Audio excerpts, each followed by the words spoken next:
একটি অভিযানের জন্য প্রস্তুত হন। এখানে রোবট কারখানায় তুষারের বন্ধু নামের একটি গল্প রয়েছে। একদিন একটি ব্যস্ত রোবট কারখানায় পোলা নামের একটি দারুণ ভালুক ছিল। পোলা ছিল গাঢ় ফিরোজা রঙের আর তার নীল রঙের কান ছিল।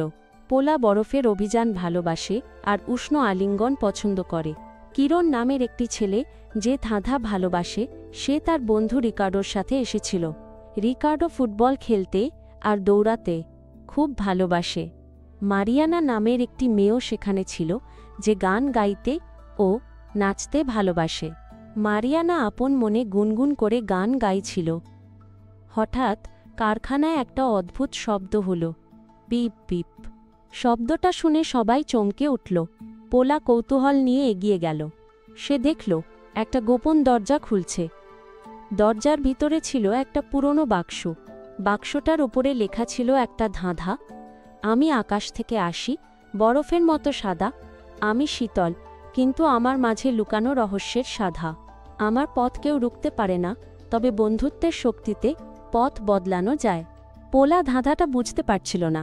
কিরণ এগিয়ে এসে বলল, আমি বুঝি, এটা নিশ্চয়ই কোনো তুষার কম্পটের কথা বলছে।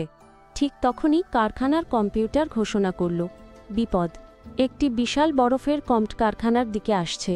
ও, সবাই একসঙ্গে বলল। রিকার্ডো দৌড়াতে শুরু করল, যেন কম্পটের সাথে পাল্লা দেবে। মারিয়ানা বলল, আমাকেও কিছু করতে হবে। পোলা বলল, চিন্তা করো না, আমরা সবাই মিলে চেষ্টা করব। কিরণ বলল, প্রথম ধাঁধার সমাধান তো কম্পট, দ্বিতীয় ধাঁধাটা দেখি। দ্বিতীয় ধাঁধাটা ছিল, আমার শরীরে আছে 6টি কোণ, আমি বরফের রাজ্যে করি বিচরণ। আমার সঠিক রূপ দাও, তবেই পথ পাবে আর কম্পটকে থামাতে পারবে। পোলা তার বিশেষ ক্ষমতা ব্যবহার করে তুষার তৈরি করতে শুরু করল। সে নানা আকারের তুষার তৈরি করতে লাগল। কিরণ ধাঁধার সমাধান খুঁজে বের করল। এই দেখ, তুষারগুলো যখন এই বিশেষ আকারে সাজানো হবে, তখনই সমাধান পাওয়া যাবে। পোলা দ্রুত তুষার দিয়ে ধাঁধার সমাধান করল। তুষারের আকার তৈরি হতেই একটা গোপন লিভার দেখা গেল। রিকার্ডো দৌড়ে গিয়ে লিভারটা টানল।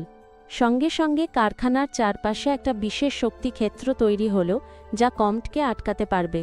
কিন্তু শক্তিক্ষেত্রটা খুব বেশি শক্তিশালী ছিল না। ধীরে ধীরে তার আলো কমে আসছিল। কম্পটটা তখনও আসছিল।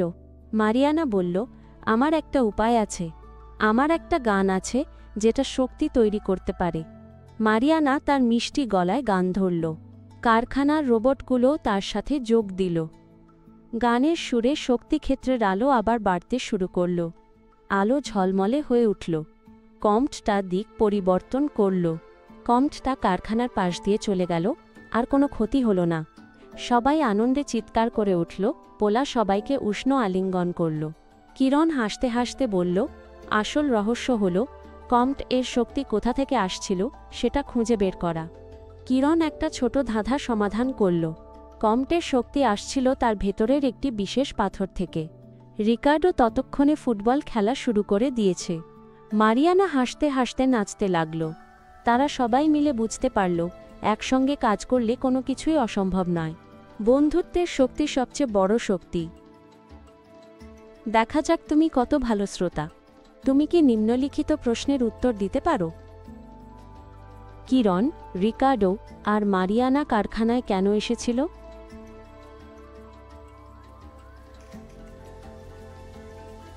দেখা যাক তুমি কিভাবে করতে পেরেছ।